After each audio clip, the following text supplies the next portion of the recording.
ध्यानपूर्ण और दयालु शिक्षक रहते थे। एक दिन गांव का एक युवक नामक राहुल उनके पास आया। राहुल के जीवन में बहुत सारी कठिनाइयां थीं। वह हमेशा दुखी और असंतुष्ट रहता था। उसने सिद्धार्थ से पूछा, गुरुजी, मेरे जीवन में इतनी समस्याएं क्यों हैं? सिद्धार्थ ने उसे शांति से जवाब दिया, राहुल, तुमने एक महत्वपूर्ण प्रश्न पूछा है। सुनो, जीवन में दुख होना स्वाभाविक है।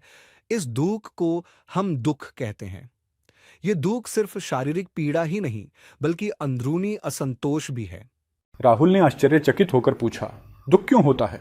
सिद्धार्थ ने मुस्कुराते हुए कहा, दुख इसलिए होता है क्योंकि हम हमेशा कुछ न कुछ चाहने लगते हैं।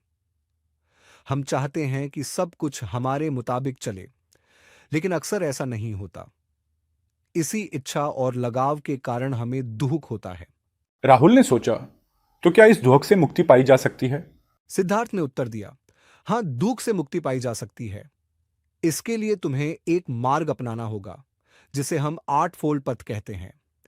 इस पथ में सही समझ, सही इरादा, सही बोल, सही कर्म, सही जीवन, सही प्रयास, सही ध्यान और सही साधना शामिल हैं।